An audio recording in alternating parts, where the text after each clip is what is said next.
Juan capítulo 19, versículo 28 al 30. Después de esto, sabiendo Jesús que ya todo estaba consumado, dijo: para que la escritura se cumpliese, tengo sed. Y estaba allí una vasija llena de vinagre. Entonces ellos empaparon en vinagre una esponja, y poniéndola en un hisopo, se la acercaron a la boca. Cuando Jesús hubo tomado el vinagre, dijo: consumado es, y habiendo inclinado la cabeza, entregó el espíritu. Lucas capítulo 23, versículo 46. Entonces Jesús, clamando a gran voz, dijo: Padre, en tus manos encomiendo mi espíritu. Y habiendo dicho esto, expiró.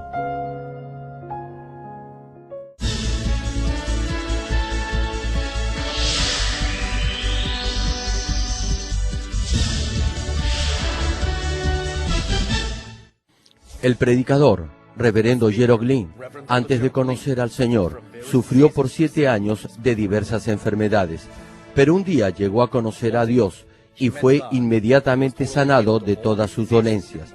A partir de ese momento, empezó a vivir una vida conforme a la palabra de Dios, recibiendo luego el llamado para servir al Señor. En 1982 estableció en Seúl, Corea del Sur, la iglesia Manmin con solo 13 personas. Su iglesia creció año tras año bajo la dirección de Dios y en 1993 fue considerada por la revista Mundo Cristiano entre las 50 iglesias de más rápido crecimiento en el mundo. Hasta el día de hoy, la iglesia se ha mantenido consagrada a la oración. Además, el reverendo Gerald Green ha asumido el liderazgo para difundir el Evangelio por el mundo entero en obediencia a la gran comisión del Señor. Actualmente, la iglesia Manmin cuenta con miles de iglesias en las principales ciudades de Corea y en todo el mundo, en países como Kenia, Estados Unidos, Canadá, Japón, Francia, India, Filipinas, Honduras, Perú y Bolivia, y con decenas de misioneros alrededor del mundo. Asimismo, el reverendo Gerald Green ha dirigido multitudinarias cruzadas en Uganda, Kenia, Japón, Pakistán, Filipinas, Honduras, India, Rusia, Alemania, Perú, República Democrática del Congo y en la ciudad de Nueva York. La cruzada de Nueva York, que se realizó en el Madison Square Garden, fue transmitida a más de 200 países vía satélite.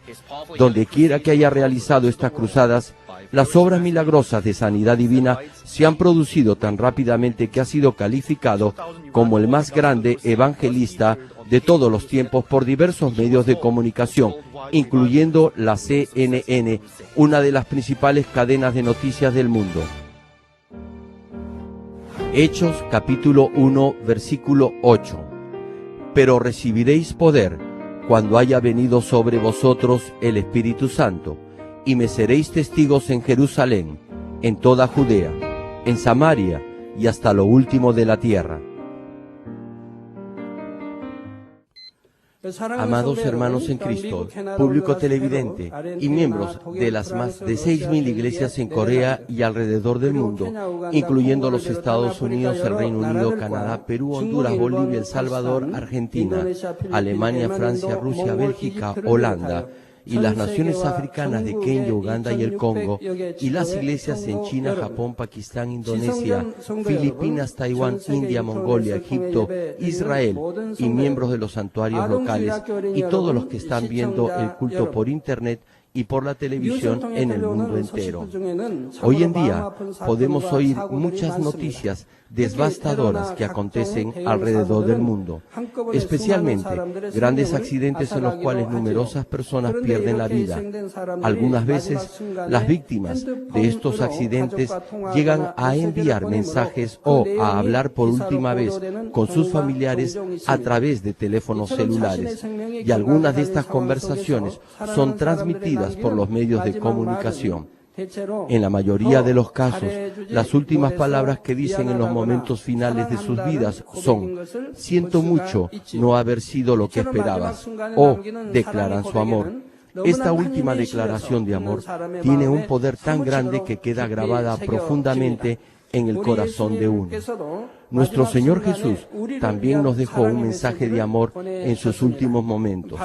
Estas son las 7 últimas palabras que pronunció en la cruz. El rostro, la cabeza y todo el cuerpo de Jesús estaban cubiertos de sangre, y clavado en la cruz en sus manos y pies, padeció por 6 horas de un penosísimo dolor. En medio de este intenso dolor, Él dejó, hasta el último momento de su vida, cada palabra como su última voluntad para darnos vida. Espero que todos puedan grabar en su corazón tanto el dolor que Jesús soportó por nosotros como las palabras que Él nos dejó, aún en medio de ese inmenso dolor.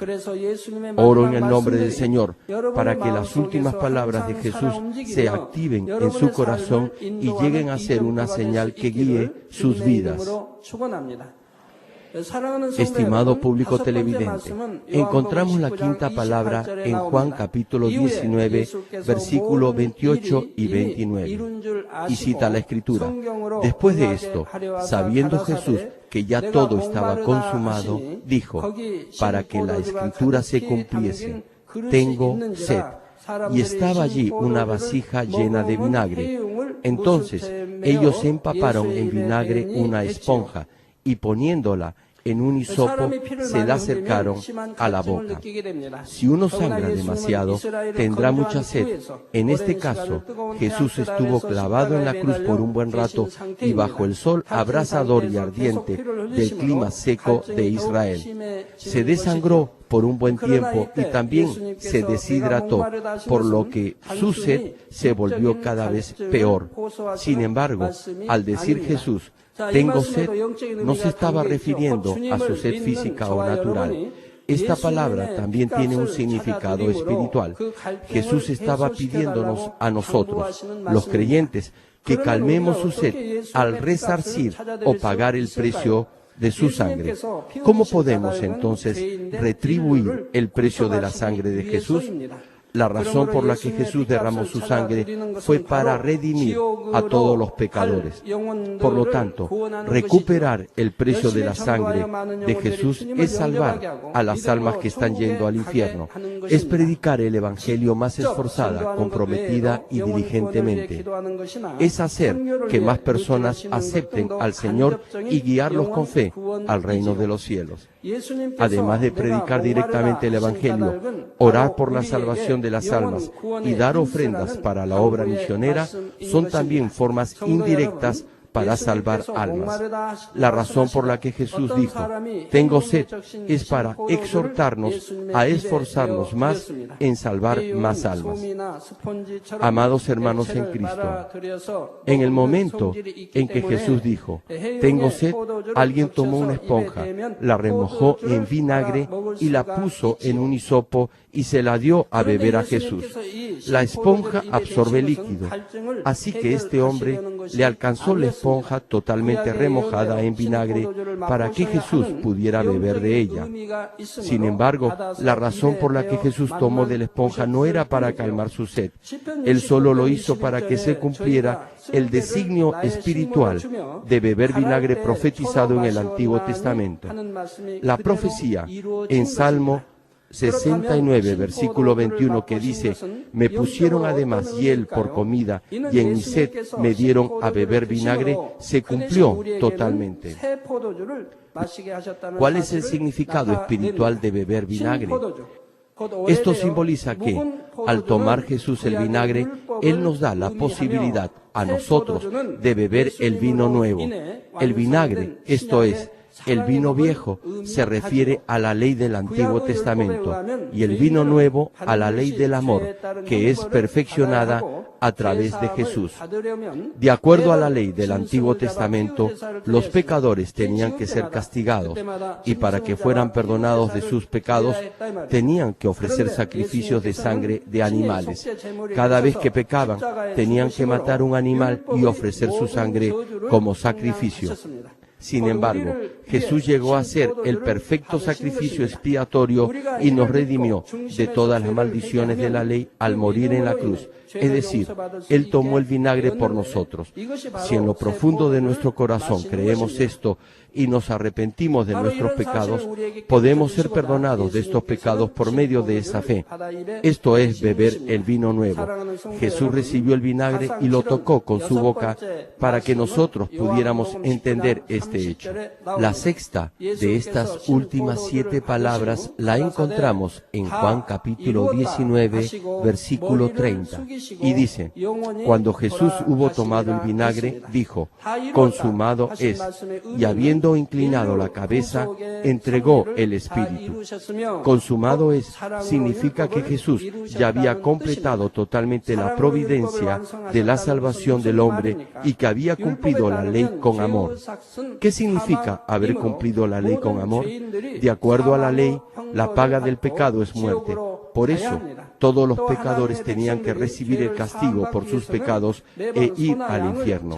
Además, para que el pueblo de Dios pudiera recibir el perdón de pecados, tenía que ofrecer cada vez sacrificio de sangre al matar un cordero o un becerro. No obstante, Jesús nos redimió de todas las maldiciones de la ley al morir en la cruz. Hebreos capítulo 7, versículo 27 cita, que no tiene necesidad cada día, como aquellos sumos sacerdotes, de ofrecer primero sacrificios por sus propios pecados y luego por los del pueblo, porque esto lo hizo una vez para siempre, ofreciéndose a sí mismo. Toda esta redención fue hecha con tanto amor que ni siquiera lo podemos imaginar.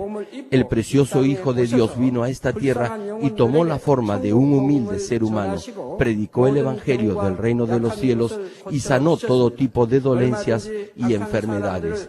Él tenía la autoridad para castigar a todos los malvados, pero como alguien indefenso fue azotado, llevó la corona de espinas y fue clavado en sus manos y pies por los impíos. A través de este inmenso amor y de este sacrificio de amor, la autoridad del diablo y de Satanás fue destruida y ahora podemos alcanzar la vida eterna por medio de la fe y entrar al reino de los cielos. Entonces, ¿qué debemos hacer ahora nosotros? Nuestro Señor Jesús completó la providencia de Dios y se convirtió en Rey de Reyes y Señor de Señores. Por eso tenemos que cumplir con la voluntad y el propósito de Dios para nosotros. ¿Cuál es, entonces, la voluntad de Dios para nosotros? Es nuestra total y completa santificación y fidelidad. Tenemos que lograr alcanzar las 9 características del fruto del Espíritu Santo, el amor espiritual y las bienaventuranzas, y salvar a la mayor cantidad de almas como el Señor nos encomendó para llegar a ser sus testigos hasta los confines de la tierra. Si de esta forma llegamos a cumplir con la voluntad de Dios, podremos morar cerca del trono de Dios en la Nueva Jerusalén, exactamente como nuestro Señor está sentado a la diestra del trono de Dios. No seremos simplemente salvos como el criminal que no recibió ninguna recompensa en el cielo, sino que podremos estar cerca al trono de Dios y verlo cara a cara. Espero que todos ustedes puedan estar preparados y listos como la novia del Señor y cumplir con todos sus deberes antes que Él regrese. Los animo en el nombre del Señor para que puedan declarar: he cumplido con todo cuando se reúnan con el Señor. La séptima y última palabra la encontramos en Lucas capítulo 23, versículo 46, y dice: entonces Jesús, clamando a gran voz, dijo: Padre, en tus manos encomiendo mi espíritu. Y habiendo dicho esto, expiró. En la cuarta de estas últimas 7 palabras, Jesús no llamó a Dios Padre, sino solo Dios. Esto fue porque Jesús estaba siendo crucificado en lugar de los pecadores. Y fue también para que nos diéramos cuenta que Dios había abandonado completamente a Jesús por nosotros. Sin embargo, ahora, porque Jesús había completado toda la providencia de la salvación, estaba llamando de nuevo a Dios Padre. Y aquí Aquí se dice clamando a gran voz. Como ya lo expliqué antes, esto fue porque las últimas palabras de Jesús tenían que ser oídas por toda la gente. Además, otra razón por la que clamó en voz alta es porque la voluntad de Dios es que clamemos en oración. Jeremías capítulo 33, versículo 3 cita: clama a mí y yo te responderé y te enseñaré cosas grandes y ocultas que tú no conoces. En muchos pasajes, tanto del Antiguo como del Nuevo Testamento, Dios nos dice que debemos clamar en voz alta al orar.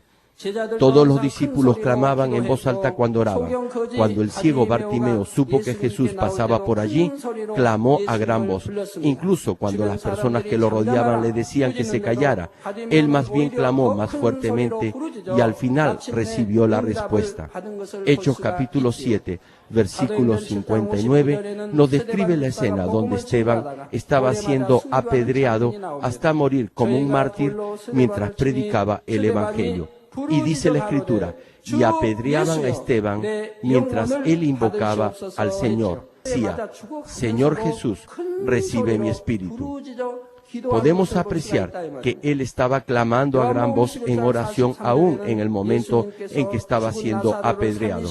En Juan capítulo 11, versículo 43, cuando Jesús resucita a Lázaro, dice: clamó a gran voz: Lázaro, ven fuera. Hacía 4 días que Lázaro había muerto y ya hedía, pero nuestro Señor aún así clamó a gran voz. Por cierto, Jesús no tenía que clamar a gran voz. La gente estaba tan cerca de él que podían escucharlo muy bien, aun si hablaba en voz baja. Nuestro Señor también obedecía la palabra de Dios. Él clamó a gran voz: Lázaro, ven fuera. Si aún no pueden clamar en voz alta cuando oran, o tan solo alzan la voz un poquito, pero en realidad no claman a gran voz al orar, es porque aún no pueden echar fuera su orgullo y obedecer la palabra para agradar a Dios. Aún si gozan de fama, autoridad o riquezas en el mundo, todo eso es parte de este mundo. Es una gran bendición obedecer la palabra de Dios. Es la manera de andar en el Espíritu. Deben derrumbar ese orgullo y esa estructura mental y clamar a Dios a gran voz en oración de acuerdo a su palabra. No estoy diciendo que deben gritar, pero sería muy bueno que levantaran su voz para que los ángeles de Dios puedan oírlos muy bien. Ya les he explicado por qué deben clamar en voz alta cuando oran. Nuestro Dios y Padre mira nuestros corazones, pero hay ángeles que registran sus oraciones y las llevan a Dios en los cielos.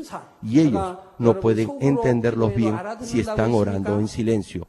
Dios lo sabe todo, pero no todos los ángeles sabrán sus oraciones. Podrán escucharlos solo cuando clamen en voz alta. Sin embargo, algunas veces hay ocasiones cuando tienen que orar en silencio. Por ejemplo, pueden estar en un ómnibus o en un restaurante o en un lugar público.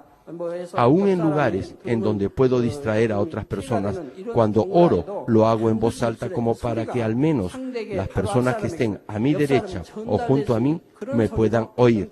No a gran voz para no estorbar a los otros, pero con un volumen moderado como para que se me pueda escuchar claramente. Pudiera parecer que hubiese sido igual si Jesús ordenaba a Lázaro a gran voz o no, pero cuando Jesús ordenó a Lázaro fue también una especie de oración ante Dios. Por eso Jesús clamó en voz alta como cuando oraba, obedeciendo la palabra de Dios. También, cuando Jesús oró en Getsemaní, oró tan intensamente con todas sus fuerzas que su sudor era como gotas de sangre. Los médicos dicen que si uno se esfuerza al máximo, los vasos capilares pueden reventar y la sangre saldrá como sudor, y así la transpiración parecerá gotas de sangre. Esto no puede suceder si tan solo ora en silencio. En especial, las noches en Israel son bastante frías. Debido a que Jesús clamó tanto, incluso llegó a transpirar y especialmente oró con tanto afán y devoción que su sudor era como gotas de sangre que caían a tierra. Por supuesto, Hay algunas ocasiones en las que tenemos que orar en silencio, pero cuando oramos normalmente debemos orar con todo nuestro corazón. Jesús, aún en la cruz, estaba orando a gran voz para decirnos claramente la voluntad de Dios y para que vivamos de acuerdo a la voluntad del mismo Dios. La siguiente palabra, Jesús encomendó su espíritu en las manos de Dios, diciendo: Padre, en tus manos encomiendo mi espíritu. En el momento en que Jesús muere en la cruz, su vida física o natural termina, pero su espíritu no se extingue. Nuestro Padre Dios recibe el espíritu. El hombre no se compone solo del cuerpo visible, se compone de espíritu, alma y cuerpo. El cuerpo es solo el caparazón que contiene el espíritu y el alma. Aun cuando el cuerpo muera y desaparezca, el espíritu es eterno y nunca se extingue. Ya les he explicado sobre el espíritu, el alma y el cuerpo en más de 40 prédicas. Permítanme tan solo decirles brevemente esto. Dios formó el cuerpo de Adán del polvo de la tierra y le sopló en su nariz el aliento de vida. Entonces, la semilla de vida, es decir, el espíritu de Adán fue creado. Dios llenó del conocimiento del espíritu, que es la verdad, en el espíritu de Adán. Y el corazón de Adán fue la semilla de vida rodeada por el conocimiento de la verdad. Por eso a Adán se le llama espíritu viviente. No era necesario usar un término como corazón, porque el corazón mismo era el espíritu.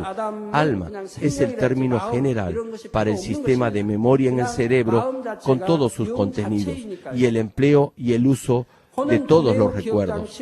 En el principio, el espíritu de Adán gobernaba y controlaba su alma y su cuerpo, y como su espíritu estaba lleno de la verdad, el alma controlada por el espíritu tenía solo pensamientos veraces, y el cuerpo controlado por el espíritu solo accionaba y se conducía de acuerdo a la verdad. Sin embargo, luego que Adán comiera del árbol de la ciencia del bien y del mal y pecara, su espíritu murió.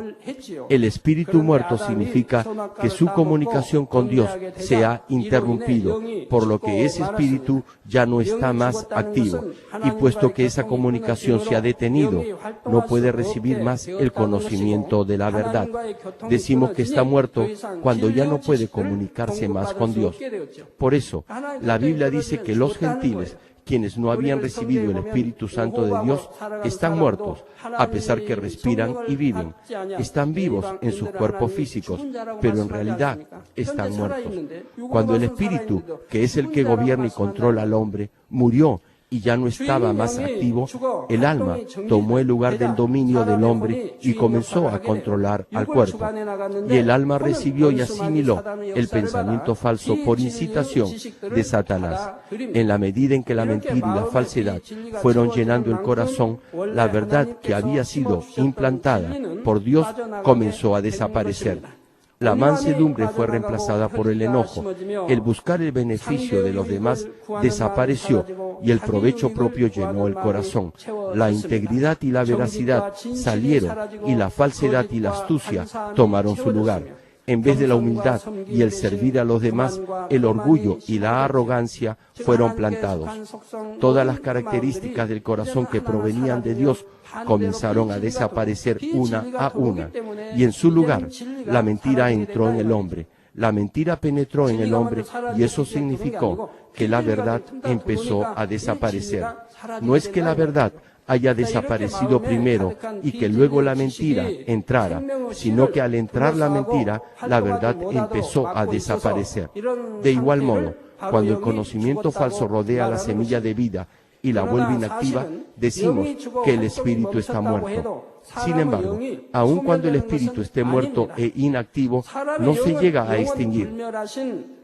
Como el espíritu del hombre contiene el aliento de vida del Dios eterno, no puede extinguirse.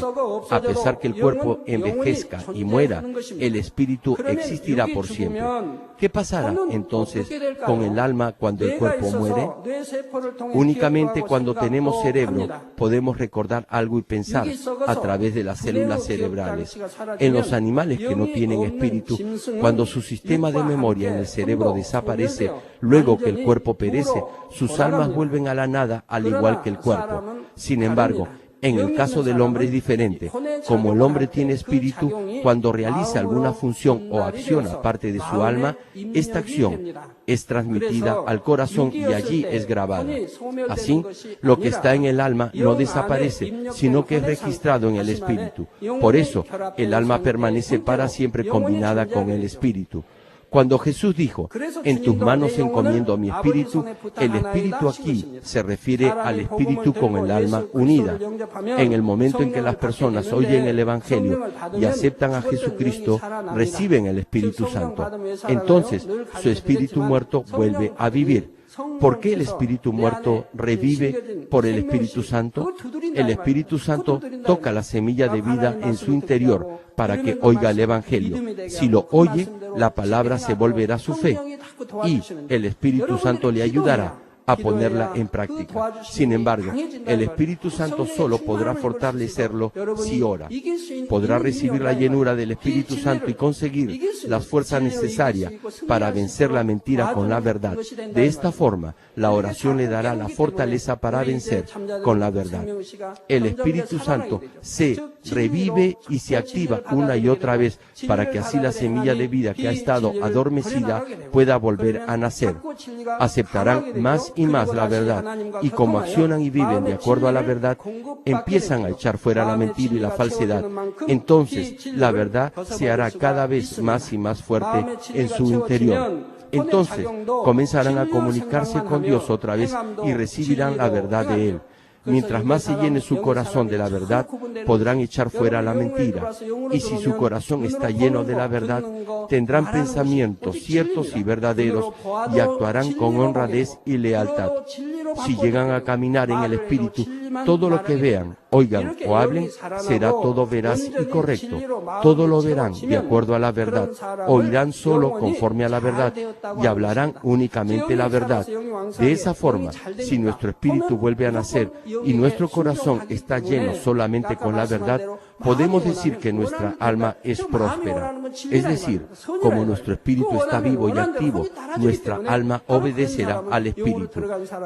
Y si queremos cualquier cosa en nuestro corazón, se hará conforme a nuestro deseo. Y es porque lo que deseamos en nuestro corazón será verdadero, bueno y bondadoso. Si nuestro espíritu quiere cualquier cosa, nuestra alma solo obedecerá. Así es la persona que ha llegado a caminar en el espíritu. Tercera de Juan, versículo 2 dice, amado. Dice amado, y ya sabe que si dice amado es una palabra de bendición. Y continúa el pasaje. Yo deseo que seas prosperado en todas las cosas y que tengas salud, así como prospera tu alma.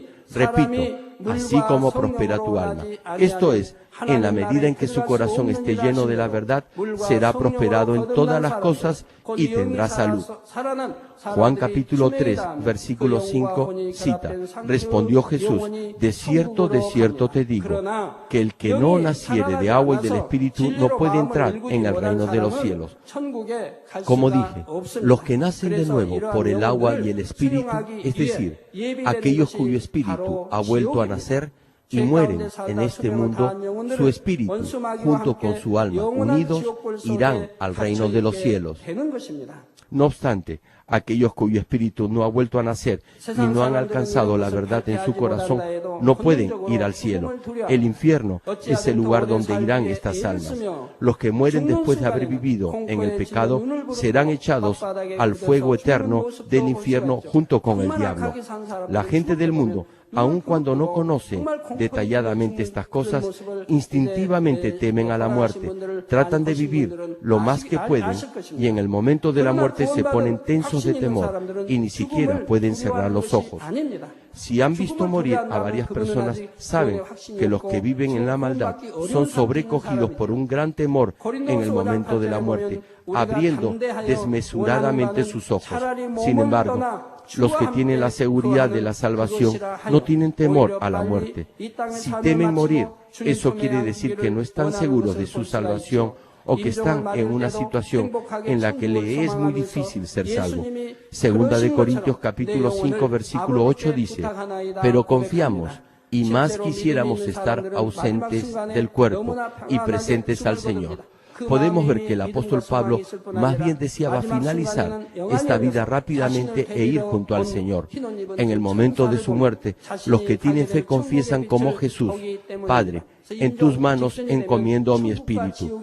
De hecho, los que tienen fe mueren en paz en sus últimos momentos. Ellos ya tienen fe y esperanza, y en sus últimos instantes sus ojos espirituales serán abiertos y verán ángeles que vendrán a llevarlos, y también verán las luces del reino de los cielos. Ya saben antes de morir que hay un cielo y un infierno. Por eso, al observar los últimos momentos de vida del hombre, podemos ver que la Biblia es verdadera y que ciertamente hay un cielo y un infierno. Estimados hermanos en Cristo, Jesús oró encomendando su espíritu en las manos de Dios. Esto confirma que obedeció y cumplió todo de acuerdo a la providencia de Dios. Es Dios quien controla la vida, la muerte, la dicha y la desgracia en la historia de la humanidad. La venida de Jesús a esta tierra, su crucifixión y su resurrección no fueron hechas por la voluntad ni por el plan de Jesús. Juan capítulo 4, versículo 34 cita: Jesús les dijo: mi comida es que haga la voluntad del que me envió, es decir, la voluntad de Dios Padre. Y continúa el pasaje: y que acabe su obra. Como dije, Jesús solo obedeció la voluntad y la providencia de Dios el Padre. Dios inició y terminó todo, y tomó también el Espíritu de Jesús. Por eso, cuando oramos por algo, lo hacemos en el nombre de Jesucristo, pero el que nos responde es Dios. Dado que el unigénito Hijo de Dios, Jesús, derramó su sangre para perdonarnos de nuestros pecados y ser el sacrificio expiatorio por nosotros, Dios dice que nos responderá solo si oramos en el nombre de Jesucristo. Por tanto, únicamente recibiremos respuesta cuando oramos en el nombre de Jesucristo. Y oramos en el nombre de Jesucristo porque Él nos redimió de nuestros pecados y llegó a ser el mediador ante Dios por los pecadores. Pero el que responde a las oraciones y el que gobierna y rige sobre la vida y la muerte, la dicha y el infortunio de los seres humanos es Dios Padre. Mateo capítulo 10, versículo 29 al 31 dice: ¿no se venden 2 pajarillos por un cuarto? Con todo, ni uno de ellos cae a tierra sin vuestro Padre. Pues aún vuestros cabellos están todos contados. Así que no temáis, más valéis vosotros que muchos pajarillos.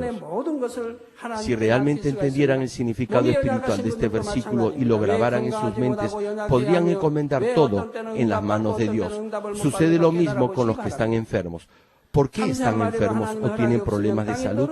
¿Por qué algunas veces reciben respuesta a sus oraciones y otras no?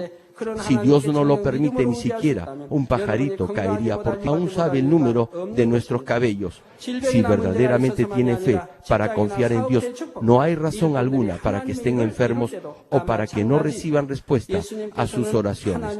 Y no solo se trata de las enfermedades, es lo mismo con las bendiciones en sus negocios y trabajos o cuando sirven en la obra de Dios. Jesús, teniendo la misma naturaleza de Dios, solo obedeció su voluntad y le encomendó todo a Él. De la misma forma, los animo a que solo confíen en Dios y no en ningún medio humano ni en otras personas. Cuando usan los recursos humanos, solo podrán alcanzar logros y metas dentro de los límites de la capacidad del hombre. Pero cuando confían del todo en Dios, podrán darle gloria a Él y llevar a cabo grandemente el reino de los cielos, yendo más allá de los límites del hombre. Los animo a que encomienden todo en las manos de Dios, sea que vivan o mueran. Ahora bien, tal vez puedan hacerse una pregunta. Se ha dicho que el espíritu y el alma irán ambas juntas y unidas al reino celestial y que el alma de los animales se extinguirá. Entonces, los que no son salvos tienen muerto su espíritu. Por tanto, si mueren ahora mismo, ¿cómo podría el alma sola ir al infierno? ¿Acaso no desaparecería? No, no llegaría a desaparecer. Esta alma estará insertada en el cuerpo espiritual e irá al infierno. El cuerpo espiritual es aquel que contiene el espíritu y el alma. Por tanto, en su cuerpo físico, pregúntense, ¿dónde podemos hallar su cuerpo espiritual? ¿Dónde está su espíritu? ¿Está en su pecho o en su corazón o en sus pensamientos? El cuerpo espiritual está en todo su cuerpo. Su cuerpo espiritual tiene la misma forma que su cuerpo físico. Por eso, cuando el espíritu de uno sale, verá el cuerpo espiritual que sale tal como es su cuerpo. Los que tienen ojos espirituales abiertos pueden verlo. El espíritu y el alma están incluidos en el cuerpo espiritual. Y para los que van al infierno, solo el alma estará en el cuerpo espiritual, porque el espíritu está muerto. En suma, los que van al infierno solo tendrán alma, y los que van al cielo tendrán alma y espíritu en su cuerpo espiritual. Cuando ambos, el espíritu y el alma, van juntos, el alma forma parte del espíritu. Solo la parte del alma que es inherente al espíritu será parte del espíritu. La porción del alma que es carnal no podrá formar parte del espíritu. Por eso, aun cuando yo no tengo, por ejemplo, una buena memoria, no me preocupo porque la parte de mi alma que pertenece al espíritu está unida con el espíritu. Por supuesto, para algunas cosas naturales me puedo sentir un poco incómodo. No me acuerdo el nombre de las personas o algunas fechas o números de teléfonos, pero como no vivo pendiente de las cosas carnales, sino del espíritu, no me preocupo de nada. Además, para las cosas que son necesarias, tengo mis ayudantes y secretarios. Por eso no me preocupo. Y no tengo ningún tipo de afán en el espíritu, porque en mi espíritu está mi alma, que forma parte del espíritu. Por eso puedo recordar cosas del alma que son parte del espíritu, aun cuando hayan pasado hace 23 años. Algunos hermanos me dicen: reverendo, usted nos dice que no tiene buena memoria, pero recuerda las cosas muy bien. ¿Cómo puede recordar tan claramente hechos que sucedieron hace tanto tiempo? Es porque tengo mi alma como parte del espíritu. Puedo recordar ciertas cosas cuando es necesario. No tengo que intentar recordar algo. Es tan solo que viene a mi corazón. Y puedo acordarme aún mejor que la misma persona que experimentó el hecho. ¿Por qué? Cuando Dios me lo muestra, lo hace como si viera una visión muy clara y exacta, como si estuviera viendo una película.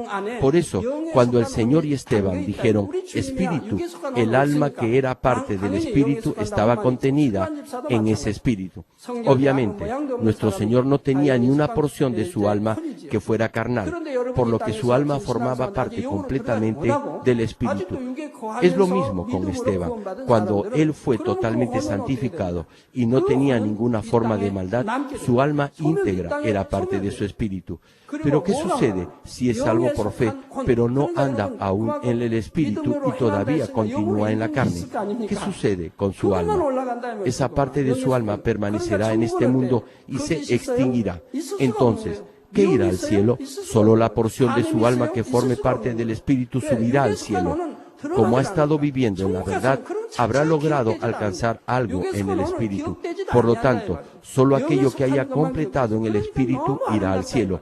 Únicamente las cosas que son del espíritu. Por eso, en el cielo, ¿podrá acaso haber mentira y falsedad? Claro que no. ¿Podrá haber odio? No podrá haber odio. ¿Habrá adulterio? No, no lo habrá. ¿Por qué? Es porque la parte del alma que es carnal no irá al cielo, y así ni siquiera recordará esas cosas una vez que haya entrado al reino celestial. Solo se acordará de las cosas que son del espíritu. Por eso, todo será hermoso y no habrá ninguna maldad. ¿Podrá acaso haber celos, envidia u odio en el cielo? Aun cuando no haya caminado completamente en el espíritu, la porción carnal de su alma desaparecerá y solo la parte que sea del espíritu se unirá con el espíritu e irá al cielo. Por eso, en el reino de los cielos hay diferentes niveles. ¿Por qué? Los que han alcanzado un espíritu completo vivirán juntos. Los que han logrado crecer poco en el espíritu vivirán en el paraíso, en el primer reino o en el segundo reino de los cielos. En la medida en que alcancen el espíritu, su luz tendrá un mayor resplandor. Por eso, si logra caminar más en el espíritu, su luz será más brillante y otros no podrán ni siquiera verlo directamente. Cuando miran al hombre espiritual con ojos espirituales, no pueden mirarlo de frente. Por tanto, cuando sean invitados al tercer cielo o a la nueva Jerusalén, los ángeles lo vestirán con ropas apropiadas, muy resplandecientes. Pero los que van al infierno, solo su alma irá, porque no han alcanzado el espíritu. E incluso esa alma es solo el alma carnal. Por eso, Cuando estos van al infierno, manifestarán eternamente toda su maldad interna. Así, en el infierno, incluso entre esposos y entre padres e hijos, se culparán el uno al otro. La esposa le dirá al esposo: por tu culpa no fui salva y estoy aquí en el infierno, y por ti estoy sufriendo. No dejaste que fuera a la iglesia, hiciste que no creyera en Jesús, y por eso vine al infierno. También el esposo le dirá: si hubieras sido más amable conmigo y me hubieras predicado el Evangelio, hubiera ido al cielo. Pero por tu culpa vine al infierno. Se culparán el uno al otro y también se pelearán. Y lo harán por siempre. ¿Por qué? Porque no tienen nada de bondad ni de espíritu. Ustedes podrán entender mejor todas estas cosas si leen los libros Cielo 1, Cielo 2 e Infierno. Cómo el alma y el espíritu van juntos y qué pasa con los pensamientos terrenales. Todo lo que es carnal será borrado. Nuestro Dios y Padre tampoco recordará esas cosas. Por eso, como solo hay bondad, ahí será algo extraordinariamente bueno. Por ejemplo, en el reino celestial no tendrá pensamientos como: esa persona me odió y me calumnió en la tierra y está aquí. No tendrá ningún pensamiento de maldad ni de mentira, solo tendrá amor. Todas las palabras que salgan de su boca serán bondadosas y de amor. Qué lugar tan dichoso y feliz será el reino de los cielos, ya que allí no habrá ninguna maldad. Termino el mensaje, amigos y hermanos. Hasta hoy les he predicado sobre las 7 últimas palabras de Jesús en la cruz. La quinta palabra es: tengo sed. Este es el ferviente ruego de Jesús pidiéndonos retribuir el precio de su sangre derramada por los pecadores que están yendo al infierno. Dios desea a través de esta palabra que prediquemos el Evangelio y que salvemos numerosas almas. La sexta palabra es: consumado es. Esto quiere decir que Jesús obedeció completamente la voluntad de Dios y cumplió toda su providencia. Al igual que Jesús, nosotros debemos santificarnos y ser fieles al reino de Dios. La última y séptima palabra es: Padre, en tus manos encomiendo mi espíritu. Esto declara que Dios gobierna sobre la vida y la muerte. Nos dice que Dios planeó la providencia de la salvación del ser humano. Segunda de Timoteo capítulo 4 versículo 8 dice: por lo demás, me está guardada la corona de justicia, la cual me dará el Señor, juez justo en aquel día. Y no solo a mí, sino también a todos los que aman su venida. Espero que puedan entender el corazón de Jesús clamando a gran voz en medio de ese tremendo dolor, y así puedan declarar que están anhelando la venida del Señor. Oro en el nombre del Señor para que puedan recibir la corona de justicia junto con todos los que aman su regreso.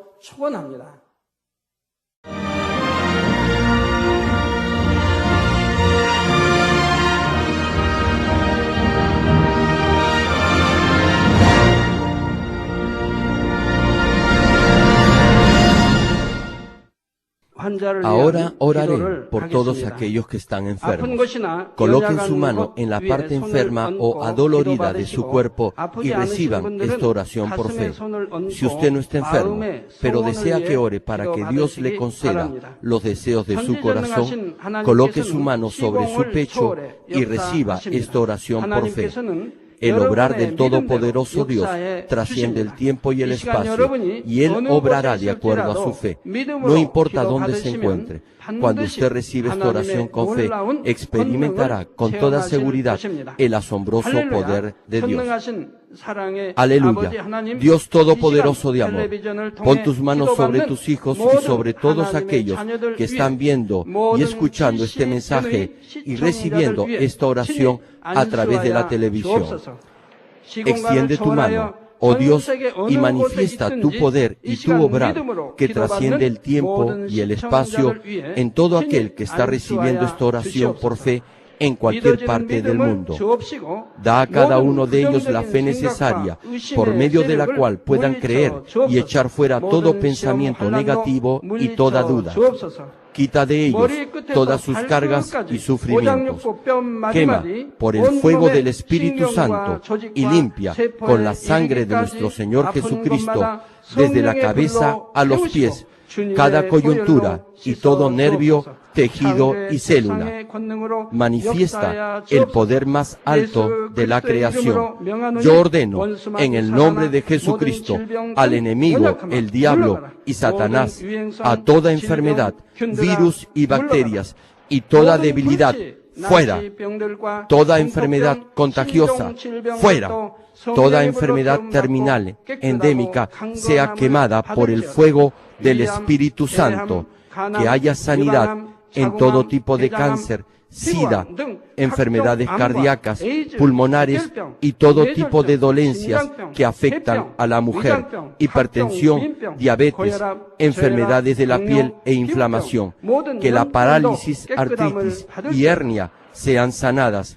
Que todo dolor, lumbago y todo tipo de neuralgia desaparezca. Que todo resfrío, gripe, fatiga y enfermedad a la tiroides sea quemada por el fuego del Espíritu Santo. Epilepsia, autismo, depresión, crisis de nervios y todo tipo de enfermedades mentales, fuera. Que toda oscuridad sea echada fuera y que haya paz y gozo en sus corazones.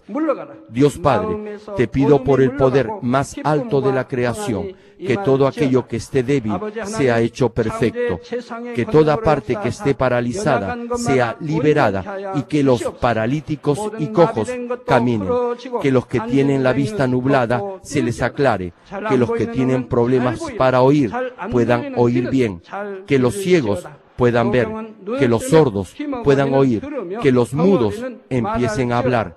Padre, bendice a aquellos que no pueden tener hijos, restaura los huesos rotos y haz perfecta toda parte quemada de los cuerpos. Limpia por el fuego del Espíritu Santo a los que son adictos a alguna droga, narcótico o sustancia tóxica. Revive los nervios y las células muertas. Que toda oscuridad y tinieblas sean echadas fuera y que todo espíritu maligno salga. Ordeno en el nombre de Jesucristo al diablo y a Satanás y a toda potestad del aire, fuera. A todo poder de las tinieblas, espíritus malignos, perversos, deshonestos, engañadores, espíritus de división, fuera. Que toda cadena de injusticia se rompa y se libere y toda oscuridad sea echada fuera. Que la luz venga. Dios Padre, fortalece sus espíritus y sus cuerpos. Dales la fortaleza necesaria para que puedan clamar a ti. Fortalécelos para que puedan despojarse de todos sus pecados y vivan en santidad, para que sus almas sean prosperadas y todo en sus vidas les vaya bien. Responde a los deseos de su corazón, a su clamor, a sus oraciones. Auméntales la fe, la esperanza y el amor, y que sus familias también puedan oír y creer en las buenas nuevas del Evangelio. Protégelos de todo accidente y desastre y bendícelos para que puedan llevar una vida próspera y sin inconvenientes. Protege a todos tus hijos en sus hogares, trabajos y negocios con el fuego del Espíritu Santo y con los ojos del Señor. Bendícelos en su entrada y en su salida y en todo lugar a donde vayan. Y bendícelos para que puedan prestar a muchos y nunca pedir prestado. Dales sabiduría y entendimiento y que sean llenos del Espíritu Santo. Da a todos los ministros y siervos del Señor la habilidad para llevar a cabo bien sus deberes y tareas y que haya también un gran avivamiento en cada iglesia. Guía a tus hijos para que puedan darte gloria en todo lo que hagan en sus vidas. Manifiesta tus obras en ellos para que con sus labios puedan testificar. He conocido a Dios, Él me ha respondido y he sido bendecido por Dios. Dios Padre, te doy gracias, toda la gloria sea para ti. He orado en el nombre de nuestro Señor Jesucristo. Amén.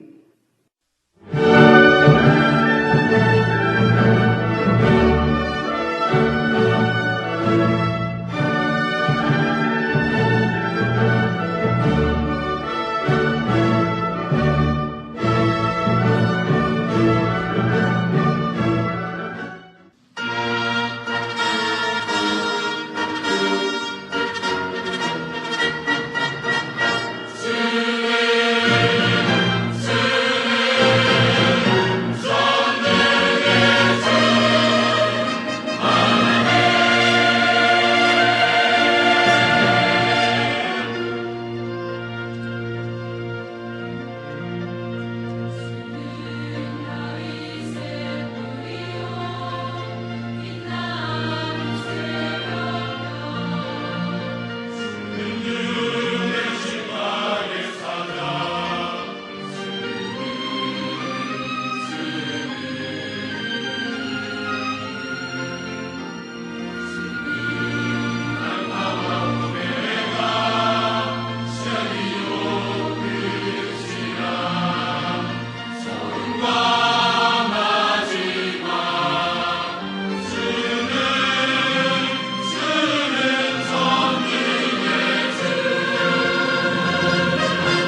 못 쓰이신 그분 앞에 모든 무릎이 꿇어 경배하네.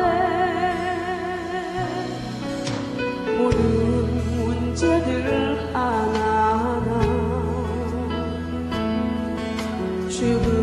죽음까지도 힘을 잃고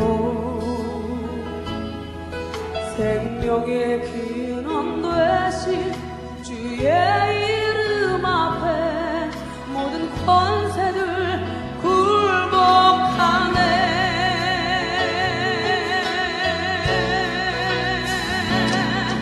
주의 이름 높이세 능력의 그 이름 주의 이름 높이세 구원의 그 이름 주의 이름을 부르는 참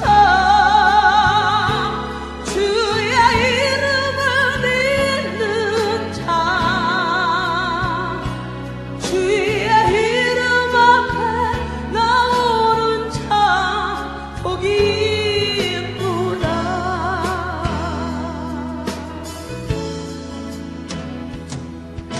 나의 계획이 실패하고